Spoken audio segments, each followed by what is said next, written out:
राजधानी नवी दिल्लीमध्ये व्यस्त अशा लाल किल्ला परिसरामध्ये झालेल्या बॉम्ब ब्लास्ट नंतर दिल्ली पोलिसांची स्पेशल सेल संपूर्ण या घटनाक्रमाची चौकशी करतेय।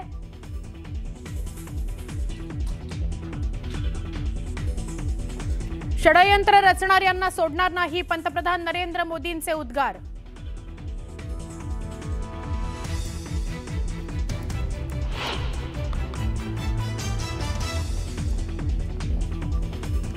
दिल्ली स्फोटाचं काश्मीरमधल्या पुलवामातील कनेक्शन आलं समोर, पोलिसांनी आमिर, तारिक आणि उमरला घेतलं ताब्यात।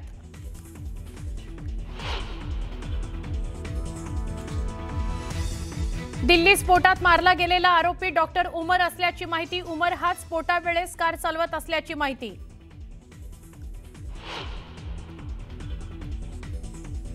दिल्ली बॉम्ब स्फोटात हाय इंटेन्सिटी केमिकल बॉम्बचा वापर, एफएसएलच्या टीमकडून केमिकलचा तपास सुरू। दिल्ली स्फोटाप्रकरणी नवी माहिती समोर, स्फोटकांच्या नमुन्यात अमोनियम नायट्रेटचा अंश सापडल्याची शक्यता, तर एफएसएल अहवालानंतर स्फोटकांसंदर्भात माहिती मिळणार।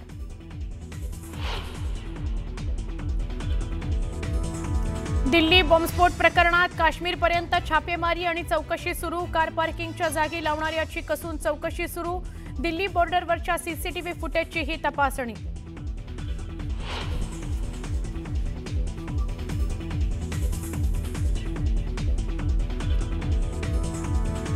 दिल्ली स्फोटात जैश ए मोहम्मदचा हात असल्याचा संशय, तपास यंत्रणांकडून कसून चौकशी सुरू। दिल्लीतील स्फोटात 9 जणांचा मृत्यू, एका व्यक्तीची ओळख पटली आहे, 21 जखमींवर उपचार सुरू। काल रात्री लाल किल्ल्याच्या समोर झाला स्फोट।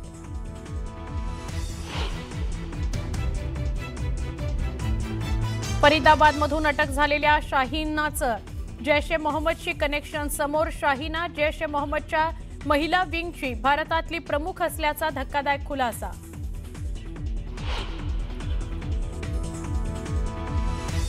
दिल्ली स्फोटाच्या पार्श्वभूमीवर राज्यात हाय अलर्ट, महत्त्वाच्या ठिकाणी सुरक्षेत वाढ, संशयास्पद वाहनांची कसून तपासणी सुरू।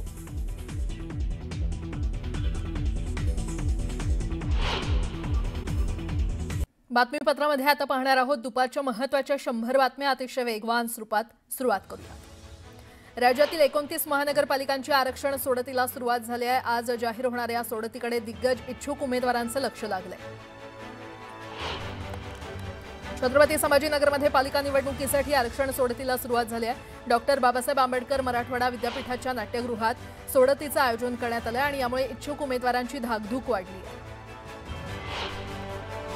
यवतमाळ नगरपरिषद माजी नगरसेविका अरुणा दिगंबर गावंडे यांचा शिंदेंच्या शिवसेनेमध्ये पक्षप्रवेश झाला। या पक्षप्रवेशानं शरद पवार गटाच्या राष्ट्रवादी काँग्रेसला मोठा धक्का मानला जात असून वडगाव परिसरात शिंदे सेनेची पकड आता मजबूत झाली आहे। तळेगाव दाभाडेमध्ये भाजप आणि राष्ट्रवादी एकत्रित लढणार आहेत, तर लोणावळा आणि वडगावात स्वबळावर लढण्याचा निर्णय घेण्यात आला आहे। लोणावळ्यामध्ये ठाकरेंच्या शिवसेनेनं उमेदवार जाहीर केलेत, यात 9 निष्ठावंत आणि स्थानिक कार्यकर्त्यांना संधी देण्यात आली आहे। दरम्यान शरद पवारांची राष्ट्रवादी आणि काँग्रेसकडून कुणाला संधी दिली जाते हे पाहणं महत्त्वाचं ठरणार आहे। साताऱ्यामध्ये नगराध्यक्षपदासाठी भाजपकडून जोरदार तयारी सुरू आहे, यामुळे उमेदवारी कुणाला मिळणार हे पाहणं महत्त्वाचं ठरणार आहे। तर मला नगराध्यक्ष व्हायचंय असं मिश्किल वक्तव्य उदयनराजे भोसले यांनी केलं। खोपोलीमध्ये आमदार प्रशांत ठाकूर यांनी भाजपच्या पदाधिकाऱ्यांची बैठक घेतली। जास्तीत जास्त नगरसेवक निवडून आणण्यासाठी तयारीला लागण्याचे आदेश त्यांनी दिले, तर येत्या 2 दिवसात उमेदवार निश्चित केले जाणार असल्याचं त्यांनी म्हटलं। अहिल्यानगरमध्ये नरहरी झिरवळ यांनी इच्छुक उमेदवारांशी संवाद साधला। सर्वच ठिकाणी तयारी सुरू असल्याचं झिरवळ यांनी म्हटलं, तर अंतिम निर्णय वरिष्ठ घेणार असल्याचंही ते म्हटलं। हिंगोलीच्या 3ही नगरपरिषदेसाठी 13 आणि 14 तारखेला शिवसेनेचे उमेदवार फॉर्म भरले जाणार आहेत। आमदार संतोष बांगर यांनी ही माहिती दिली आहे।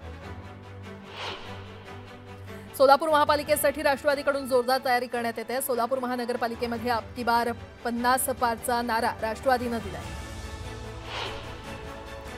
ठाकरेंच्या शिवसेनेचे नेते उन्मेष पाटलांसह 4 जणांविरोधात फसवणुकीचा गुन्हा दाखल झालाय। देवगिरी नागरी सहकारी बँकेची 5,33,00,000ची फसवणूक केल्याच्या आरोपातून ही कारवाई करण्यात आली आहे, तर बँकेकडे गहाण मशिनरी देखील विकल्याचा आरोप आहे।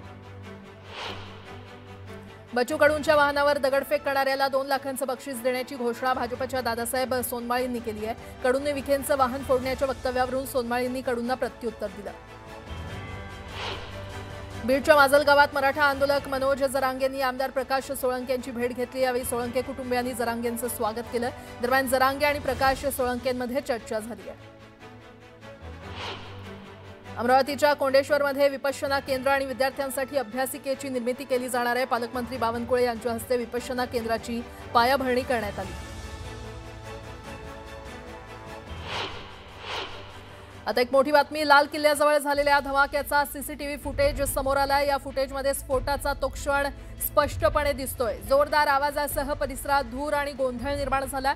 तर धमाका झाल्याच्याच क्षणी शेजारील लाजपत राय मार्केटमध्ये नागरिकांमध्ये अफरातफर माजली। व्यापारी आणि नागरिक आपापली सुटका करण्यासाठी धावताना दिसलेत। सध्या पोलीस या फुटेजमधील धमाक्यापूर्वी आणि नंतरचे प्रत्येक सेकंद बारकाईने तपासतायत, जेणेकरून कारमध्ये स्फोट नेमका कधी आणि कसा झाला आणि त्यावेळी परिसरात कोण कोण उपस्थित होतं याचा उलगडा होऊ शकेल।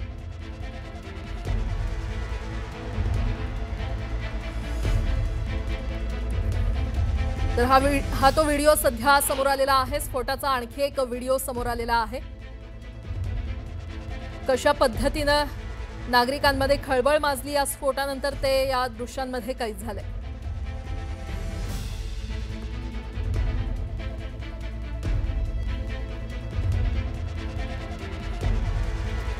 राजधानी दिल्ली स्फोटाने हादरली आहे आणि या स्फोटानंतर परिसरात एकच धावपळ उडाली। I-20 कारमध्ये हा स्फोट घडवून आणण्यात आला। दिल्लीतील गजबजलेल्या लाल किल्ला परिसरात हा स्फोट झाला। या स्फोटानंतर परिसरात भीतीचं वातावरण पसरलं होतं। कशा पद्धतीने खरं तर ही काही दृश्य आहेत समोर आलेली ती आपण पाहतोय। राजधानी दिल्ली खरं तर स्फोटाने हादरली आणि या स्फोटानंतर परिसरात कशा पद्धतीने धावपळ उडाली ते या दृश्यांमध्ये पाहायला मिळतंय। I-20 कारमध्ये हा स्फोट घडवून आणण्यात आला। दिल्लीतील गजबजलेल्या लाल किल्ला परिसरात हा स्फोट झाला आणि या स्फोटानंतर परिसरात भीतीचं वातावरण पसरलं होतं।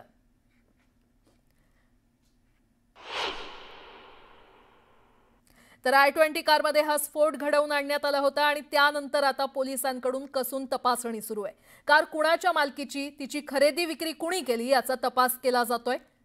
I-20 कारमध्ये हा स्फोट घडवून आला आणि त्यानंतर पोलीस खरं तर या संपूर्ण दिशेने तपास सुरू झालेला आहे। कार नेमकी कुणाच्या मालकीची होती, तिची खरेदी कोणी केली, विक्री कोणी केली याचा तपास आता पोलिसांकडून केला जातोय।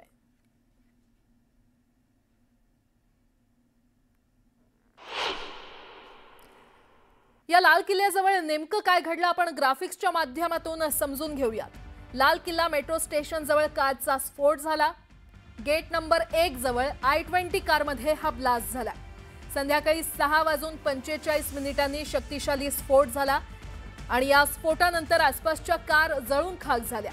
तर गर्दीच्या ठिकाणी स्फोट झाला, त्यामुळे मृतांचा आकडा आणखीनच वाढण्याची भीती आहे। परिसरातील इमारतींच्या काचा देखील फुटल्या। काही तासांपूर्वी दहशतवादी मॉड्यूलचा पर्दाफाश फरीदाबादमध्ये झाला होता आणि फरीदाबादमधून 2900 किलो स्फोटकं हस्तगत करण्यात आली होती। बॉम्ब स्क्वॉडकडून संपूर्ण परिसरात सर्च ऑपरेशन आता सध्या सुरू आहे।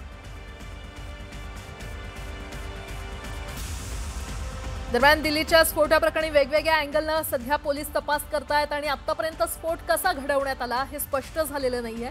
धक्कादायक बाब म्हणजे एवढा मोठा स्फोट झाल्यानंतरही घटनास्थळावर कुठल्याही प्रकारचा खड्डा तयार झाला नाही। तसंच एकाही मृत किंवा गंभीर जखमी व्यक्तीला खेळे किंवा छर्रे लागलेले नाहीत। जखमी आणि मृतांचं शरीर काळं पडलेलं नाही, त्यामुळे या स्फोटाबाबतचं गूढ अधिकच वाढलेलं आहे। आतापर्यंत जेवढे दहशतवादी हल्ले झाले त्यात हा पॅटर्न वापरण्यात आलेला नाहीये, कारण सर्वसाधारणपणे दहशतवादी हल्ल्यातील स्फोटांमध्ये खिळे, तारा आणि छर्रे हमखास सापडतात। तसंच या स्फोटांमध्ये जे जखमी होतात किंवा मृत्युमुखी पडतात त्यांचं शरीर काळं पडतं। तसंच जिथे स्फोट होतो तिथे खड्डे देखील तयार होतात। मात्र दिल्लीमध्ये स्फोटानंतर पोलीस सूत्रांकडून मिळालेल्या माहितीनुसार हा सर्वसामान्य स्फोट नव्हता, तर एक मोठा स्फोट होता। त्याचा प्रभाव सुमारे 200 मीटरपर्यंत दिसून आला।